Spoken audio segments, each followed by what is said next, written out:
Am I the idiot for sleeping with someone to spite their mother? I, male 33, work at a college.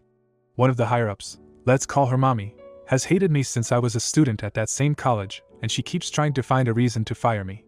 She constantly interrupts my classes, talks poop about me to her students during her own classes, talks trash about my exams, my teaching abilities, the success of my students, and worst of all, she lies about me to the chair of the department. In fact, it's been so bad that I've been applying to positions elsewhere, and I have a chance of getting a job at another college in a few months.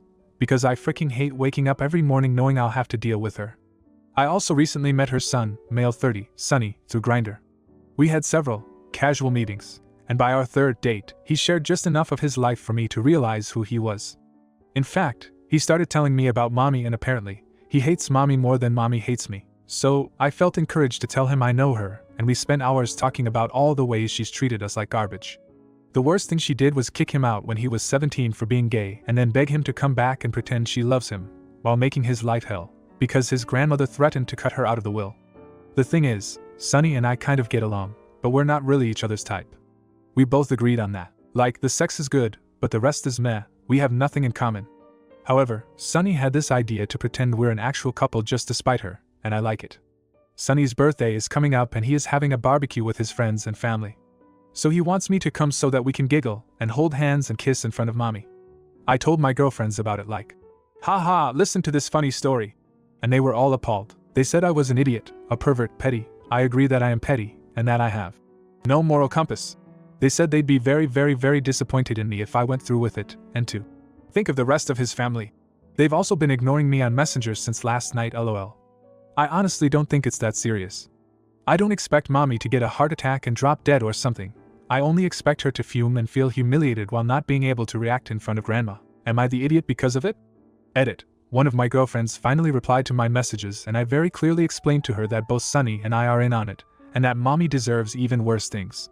She said she misunderstood and thought I was using him, and her interpretation was confirmed by the other two girls freaking out and not letting me finish. Also, apparently, one of the other two called me all kinds of names behind my back, gay slurs mostly, because she was bothered by me having sex with someone I'm not in a relationship with, lol.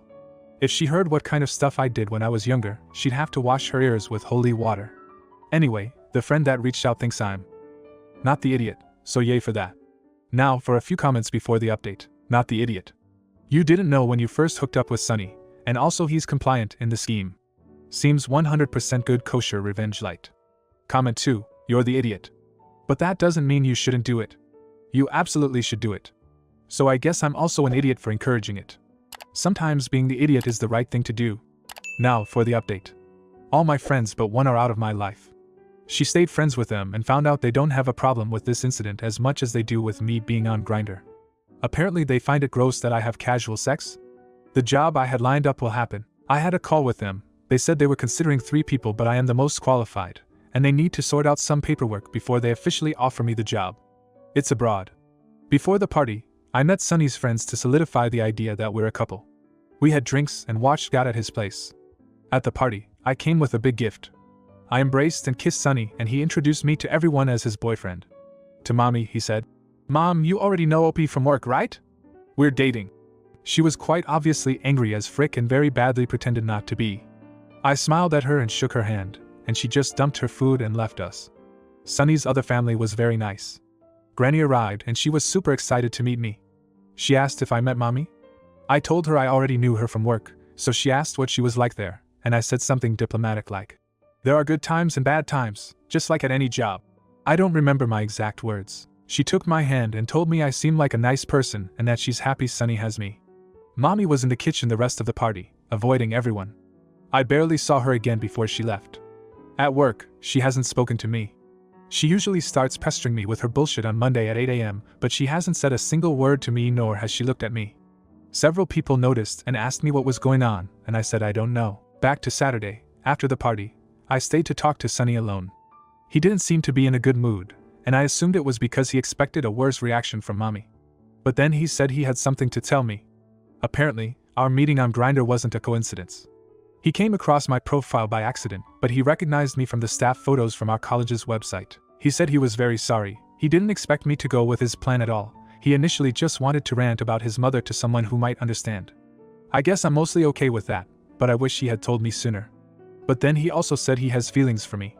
We spend so much time together, we text all the time, we have dinners, we sleep over, and it just happened. I get it.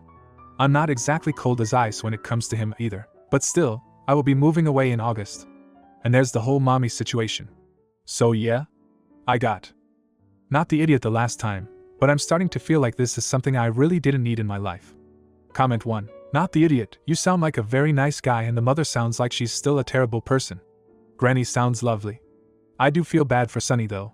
Does he know you're moving away for work? Also, you're better without such judgmental friends. They sound like they've never heard of Bumble or Tinder. Comment 2. You're the idiot. And I'm not just talking about the situation with Sonny's mother. You've displayed a disturbing lack of empathy and respect for others throughout this entire post. Your goal was to humiliate and spite someone, even if they have treated you poorly. Instead of taking the high road and focusing on your own success and happiness, you decided to stoop to their level and engage in a petty game of revenge. Not only that, but your casual attitude towards sex and relationships is concerning. It's not about whether your friends find it gross that you have casual sex. It's about the fact that you seem to use people for your own amusement without considering their feelings or the potential consequences. This kind of behavior is disrespectful and harmful. Now, for the next story. Would I be the idiot if I give my stepson the birthday gift I bought for him despite his mother telling me not to? My husband Joe and I have been married for a few years. He has a teenage son, Jack, with his ex-wife Kim. Joe and I have a great relationship with Jack, who lives with us half of the time, and we are civil with Kim. For a couple of years now, Jack has been into a sport that I am also into, and last year he decided to train in that sport seriously. He has been doing very well, so as a reward and to encourage him further, I decided that for his birthday this month, I would buy him an important equipment used in our sport. He has always wanted to own one himself, and if things go well it will be with him for the next 10 years, so I know he will be very happy with it. Yesterday Kim called me and told me what gift she will be getting Jack. We do this now to avoid getting him the same gift, which has happened before. I told her that I got Jack the equipment for our sport. She was quiet for a while and then asked me if I could get another gift for Jack's birthday and just give him the equipment in October. Kim said that she knows Jack will absolutely love my gift, so if he gets my gift and her gift at the same time, her gift will be upstaged by mine and all of Jack's attention will be on my gift. She said she has been saving for Jack's gift for a while, so she would like to see him be happy and thrilled about her gift, and that is not likely to happen if Jack receives our gifts at the same time. I understand where Kim is coming from, but to me it doesn't seem right to treat giving gifts to Jack as a competition for his attention or affections that we have to resort to taking turns. Why can't we both give him our gifts and make him as happy as he could be on his birthday, a day that is supposed to be about him and not about us? Now for a few comments before the update. No idiots here. I'll probably be downvoted for this, but I can actually understand her feeling a bit heartbroken that she's scrimped and saved for a gift, and now his stepmom's bought him something that sounds fairly expensive, and so impressive that it will leave hers in the dust. I don't think you need to wait until October, and you certainly don't have to get him another gift, but just to compromise, could you tell your stepson that you'll give it to him the day after his birthday? Then the original poster responded with, "Thanks." One of Joe's favorite sayings is that sometimes it's better to be kind than to be right, and reading your answer, I think this is one of those times. Another commenter suggested waiting a week so Jack has a weekend to enjoy Kim's gift. Comment 2. No idiots here. Yes, the rational thing would be to want for him to, as you say, be as happy as he can be on his birthday. But people aren't always rational, and that's okay. Kim is probably right. Jack will be way more excited about your gift than hers, and I can totally understand feeling a bit sad about that when you're his mother, and you've been saving up for a gift for a long time, and was looking forward to him being excited about it. She wasn't being an idiot about her request, and I don't think it's her intention to treat gift giving as a competition for his attention or affections. Now for the update. Jack celebrated his birthday in September, and as many of you suggested, I told him that I'm sorry but my gift for him was shipped late and would be arriving in 2 weeks. That way it didn't look like Kim made me do it, and the two of them had time to enjoy Kim's gift. Kim thanked me for understanding her situation and said she is grateful that I was gracious about her request even though we don't have the best relationship. It's flattering to read that so many of you think that Joe and I are good people, but of course we aren't perfect, and it took a lot of time for us to be in a civil place with Kim.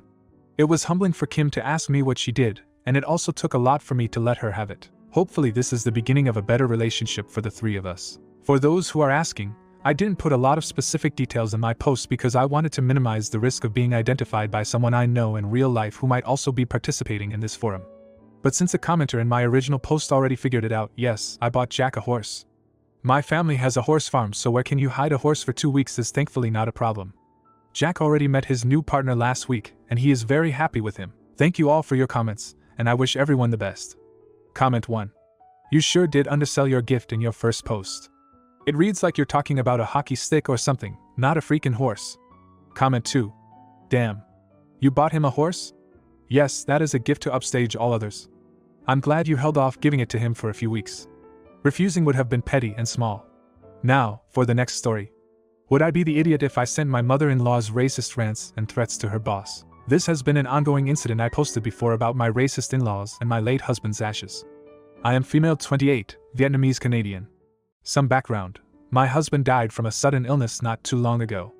His family was very abusive to him while he grew up and had cut them out of his life from before we even met. When he passed away, they refused to even attend the funeral but showed up to tell me to leave and be racist to me. They have been threatening me for his ashes. It was my husband's wish that I keep them. They have been saying terrible things about me to my friends and mutual FB friends, mostly racist, ranting and threatening to get a private investigator to find where my house is and steal the ashes. They have made lots of negative comments and posts about me and my ethnicity. I have screenshots from friends. They send me lots of private messages from multiple accounts screaming at me and just being horrible. Well, his biological mother works as a records keeper in a hospital, a very well-known children's hospital where they take things like this very serious. I think I want to send all this stuff to the hospital boss and then cost her job, but I don't know if that would be the appropriate approach, and well, I would like to know, would I be an idiot for doing it?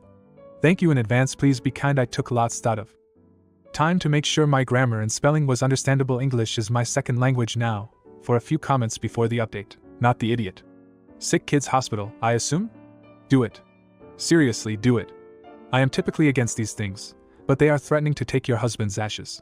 They even want to find out where you live. Exposing them will be a very good way to stop them, and also, despite what people say, revenge does feel good sometimes, and in this case you are 100% justified. Do it. Comment 2, not the idiot. Employers need to know this kind of thing in order to take action. She should face the consequences of her racism, and maybe she'll learn something from it. Hopefully. There's already an issue of discrimination in the medical field, so, worst case scenario, you're just taking care of a bad apple. And be honest with her boss, just tell them the full story and I'm sure they'll understand. Now for the update. Well, I posted last week asking if I would be an idiot if I forwarded all the racist things and threatening emails my late husband's mother was sending me. After a lot of great comments and advice, I decided to do it. Right now she has been suspended and I was able to get a restraining order from here. Now from what I was told, there is an investigation going on about her at her work.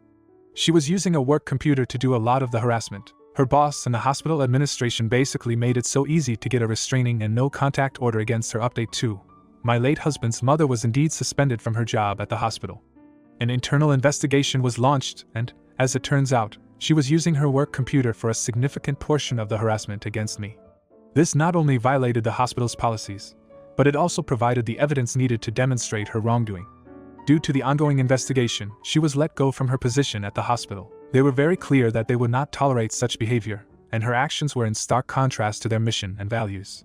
This was a relief, as I felt that her toxic behavior was not only affecting me but also could potentially harm the people she worked with or the patients she interacted with. I've also managed to obtain a restraining order against her.